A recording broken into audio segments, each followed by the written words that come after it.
Hello everybody and welcome to the Discriminating Gamer. Say, how do monsters tell the future? They read them in the horoscopes. Ladies and gentlemen, today we're going to go ahead and take a look at Final Girl from Ryder Games.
Hello everybody, we'll get back to the review in just a second. I just want to take a moment to ask you to go ahead and check out and subscribe to my other channel, that is Cody Carlson PhD, where we talk about military history and books on history and fun things like that. Please check that out, please subscribe, and now, back to the review.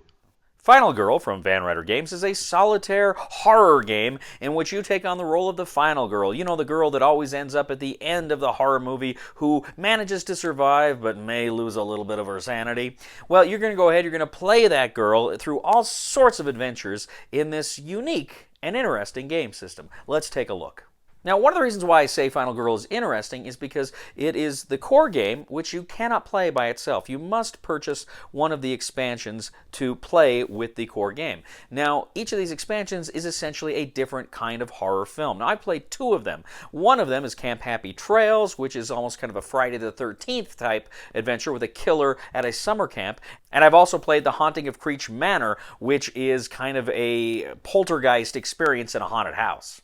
Now, essentially, how this game system works is you set out a horror board. This is going to track some various information for you during the game, and you're going to place your Final Girl card. That is the character that you are playing beneath that horror board. Now, the horror board itself does kind of have an extreme horror side, which makes things harder, but for your first games, you're going to want to play on the regular horror board side. Now, the expansions themselves actually have the sides of the board pull off and become the various boards you're going to use. One side is going to be the monster that you're fighting, which you place above the horror board, and the second part is going to be the map, the game board that you play on, that you try to save victims, battle the evil guy, and hopefully survive. Now, the game is going to have a number of action cards. You're going to have a number of kind of zero-cost, very weak action cards. These are things like, walk, or weak attack, or focus, or things like that, and I'll explain more in a bit. But you're going to go ahead, you're going to take 6 of those action cards, and all the other action cards you're going to spread out into kind of a tableau that you'll have the opportunity to buy from later. Some of these cards will have 2 cards in them, others will just be a single card. Now, for the horror tracker board, you look at the horror that is presented on the monster board. Now, this is a hockey mask. This represents the horror. You go ahead and you take your killer meeple. You got 2 killer meeples. One of them is going to be on the board. The other one's going to be on the horror board. And you place it where the horror currently indicates. Now, the horror kind of tells you where you are going to, how many dice you're going to have. Usually you're going to start somewhere in the middle, so you'll have 2 dice for all your horror rolls. But if it gets too high, you're only going to have 1 dice. If it gets too low, you'll have 3 dice. The bloodlust is going to increase as the killer kills more people, and that's going to improve how fast he walks and how much damage he does when he attacks. Now, there's going to be various item locations on the board, 3 of them. You're going to take a bunch of item cards that come with the expansion. You're going to mix those up, and you're going to put out a certain number in each of those locations, so you know if you can go there, you can search for those items and gain helpful and useful tools. You're also going to go ahead and take an event deck, shuffle the event deck, and set it off to the side. You're also going to get a setup deck. You're going to go ahead, you're going to shuffle the setup cards, you're going to pick one, and that setup is going to tell you where your meeple will begin, where the killer's meeple will begin, and where and how many of the victims, the little yellow meeples, where they're going to begin when you start the game. There's also going to be various locations on the board. For instance, there are exit locations, places where you can try to get people to safety. You're going to pay attention to them, and then there may be, depending on what you're playing, there may be some other various location-specific icons as well. Now, essentially, there are 5 phases in each round of Final Girl. The first round is you play your action cards. Now, as I say, when you start out, you have these very weak cards. Eventually, you can buy stronger cards. But you play those cards to do the specific actions. Like I say, you could walk or focus to try to get the horror track down. You know, there's a weak attack if you find yourself with the monster. But some of these stronger cards, as they come out, you're going to sprint. You can move faster. You're going to have stronger attacks. You're also going to have the ability to re-roll cards, or ignore damage from the enemy, or ignore damage and then also fight back against the enemy. So there's different cards that you can get that will make you more powerful as the game progresses. But during this round, during the action round, you play those cards. Now, virtually every card you play and every action you want to take, you have to make a horror roll. So you're going to roll a number of horror dice depending on the level of the horror tracker. So you roll those dice. Now, here's the thing. It's a 6-sided die, and on 5 and 6 there are stars. These are successes. They mean you can consult the card itself, and it tells you how many successes, what you can do. But then if you roll 3 to 4, it shows 2 cards. That means they're not successes, but if you want to discard 2 cards from your hand, then you can make it into a success. On a roll of 1 to 2, you have failed. Now, the card, like I say, is going to tell you what happens if you succeed, but it will also tell you what consequences there are if you fail. Now, critically, too, every action you take is going to cost you something. It's going to cost time. Beyond right around the horror tracker, you also have a time marker. Now, at the beginning of every turn, you always have 6 time. So when you do a certain action, you may lose 1 time, you may lose 2 time. There are also cards that may let you gain time. But you're going to go ahead and you're going to adjust the time level for however many actions you took. Now, one of the things you're trying to do is get the victims to safety. So what you can do is, if you go into a space of victims, you can actually then move out of that space and take 2 of the victims with you. If you move them to an exit location, you can go ahead, they leave the board, and the first few are actually going to go on your Final Girl card. When you fill those up, they give you certain advantages, right? The horror level may go down. You may get more time, different other things. You may get more cards, or there's different things that will happen here. But once you fill those up, you can flip the card over and you get your like special ability, right? You've kind of leveled up, and there's other fun things you can do, and you still might get some rewards for rescuing more victims. Now, these victims will follow you, they'll move with you, but they won't move with you into the killer's space. Now, you can move into and out of the killer's space, no problem. But if you move into the killer's space and you want to fight him, you can play one of your attack cards. You roll the die, and you hope you get successes, and he's got health along the side of his board, as you have health along the side of your board. These are hearts. You remove those number of hearts depending on how successful your attack was. At the end of your turn, you've moved your time down to wherever it needs to be, and then you end your turn. Now, some of your cards may automatically end your turn after you play them, but either way, you end your turn, and now you've got whatever time you've got remaining. What you do is that time now becomes a currency. You can look at the cards in the tableau. This is the second phase of the game. This is the planning phase. You can go ahead, you can look at the cards in the tableau, and you look at their costs, and you can spend time to buy those cards to put them into your hand. Now, any cards that you've discarded are off. You can't purchase those during this phase, but you can purchase any cards in the tableau. You can take any zero-cost cards for free, and once you've finished with that, you reset your timer to 6 on the time tracker, and you can put any of those cards you had discarded back into the tableau.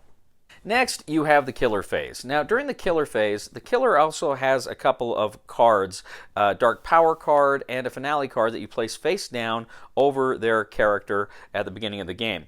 That face down card is going to say exactly what the killer's initial action is. Is he going to move? Is he going to attack? What is he going to do?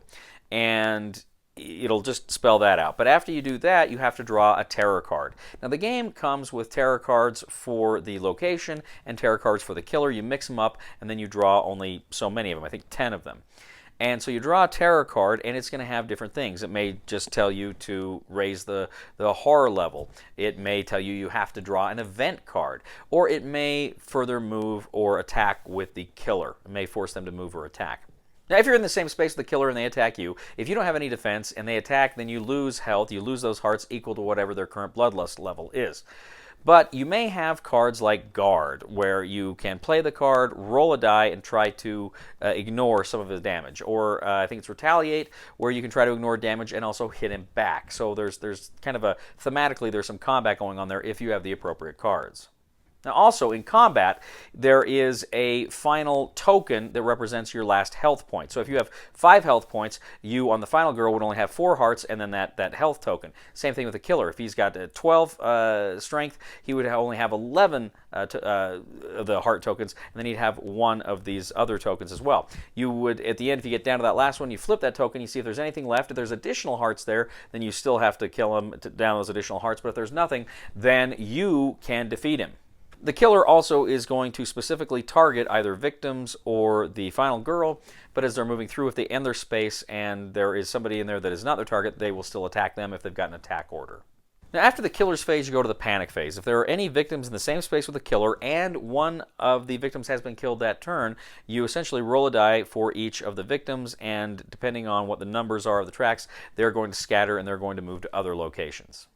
Finally, you have the upkeep phase. During the upkeep phase, if all the terror cards are gone, you reveal the finale card of the killer, which is going to kind of say what his ultimate powers are. Now, I should point out, too, if the Bloodlust hits this Dark Power, you reveal the Dark Power card. That's some other powers that guy might have. But here, you reveal the finale card, and you, of course, now have to contend with that as well. Now, you also can rearrange items. Now, you have a backpack that can pretty much hold anything, and then you have some items that you need to carry in your hands. At this point, you can rearrange them to better work out for what you're hoping will happen in the next round. After the upkeep phase, you go back to the first phase of the final girl, and she plays her action cards once again. So throughout the game, the final girl is going around and around. She is trying to gain items. She is trying to help victims escape. And critically, she's trying to take on and defeat the killer.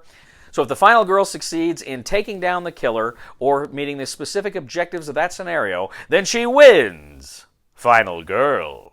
So, all right, I've played 2 of the Final Girl games. I've played Camp Happy Trails, again, that is in the summer camp, and I have played the Haunting of Creech Manor, which is in the haunted house. So a couple of things I want to talk about the system here. First of all, this idea of time, where time is not necessarily how many rounds you got or it's a timer for the game, but rather time is a currency. How long it takes you to do things, which is dependent upon the die rolls you get. But then it also gives you a currency in the planning phase to buy more powerful cards, is really cool and works really well here. I'm a big fan of that. I like how, because it costs you time to do things and you want to do things, but at the same time, the less cards you play, the more currency you're going to have. You can even discard cards from your hand to gain time. Thematically, you're just being more efficient and more resourceful with your time. But it's very interesting, and it's it's a neat system, both thematically and mechanically, that I think really works here. I think too, this is a solitaire game. Of course, there's a lot of luck. There's a lot of die rolls in this game. There's a lot of die rolls, and that may turn off some people. But there's also, again, ways to mitigate your luck. You can get cards that can help let you do re-rolls, or I think there's even a card that can let you change one die to a face, or so there's things there that can help you. And then of course you can get the items, which can change things around and help you out as well. Having played both of them, the Camp Happy Trails is kind of, it feels very basic. Even when I was playing that the first time, it felt very basic to me. It was fun, but I mean, thematically, the story, it was very straightforward, very basic. The Creech Manor with the ghost was cool because in that one, you were not actually trying to kill the killer. You're not actually trying to physically take down the killer. Rather, it's kind of a riff on the film Poltergeist, and you're looking for the little girl. And if you find the little girl, she's hidden in the items. If you find the little girl and you can just get her out of the house, you win. Sounds simple enough, right? Ugh. other things pop up. There may be one of the, I think it's the Dark Power cards is she won't leave without her Mr. Floppy, her stuffed animal. So you have to go back and get the stuffed animal, right? And so there's fun stuff like that. And then when the events kick in, and they're quite thematic as well. It's fun, and it's scary, and it's tense, right? This Final Girl is a game I'd heard people talk about. It was not even really on my radar, and then I heard somebody talking about it online. I think it was Rodney Smith. I heard him talking about it online, and he went on and on about it. And I thought, well, maybe I should check it out. And I'm really glad I did, because this is a really, really fun and interesting solitaire game. It's interesting both thematically. You really do feel like you're in these horror movie tropes, and it does a good job of evoking that, but then also mechanically with this kind of time mechanic, this time system, where time is both something you have to do in order to do the actions you want to do, but it's also your currency, and there's that tension there, and there's those difficult choices about what you want to do every turn. I mean, even search is a card, right? You can't just go to a location and just search. You have to play it as a card. You have to roll die to try to make sure you get it, and that takes time. So it's just incredibly well done here. It's a lot of fun, and frankly, it's more fun than I thought it was going to be.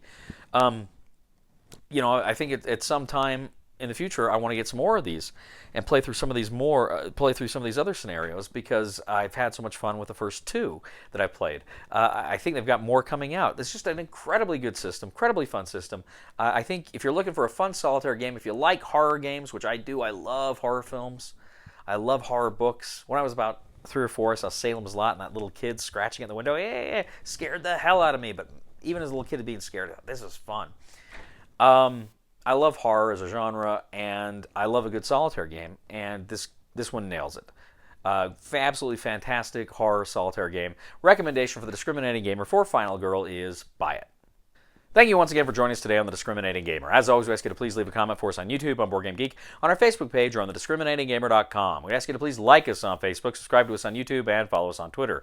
I'd ask you to please check out my other channel, that is Cody Carlson, PhD, where we talk about military history and books on history and fun things like that. And I'd also ask you to please give a thumb to this video on Board Game Geek. That helps us out a lot as well. Ladies and gentlemen, I got to tell you, I won't say that my life's a horror movie, but I do get ghosted a lot. Please somebody help me on my feet again, and I don't know where I'm going, and I don't know where I've been. Please somebody help me on the solid ground. It's a long time, and I've been dying. Once a year I wind up in the band. Ladies and gentlemen, today we're going to...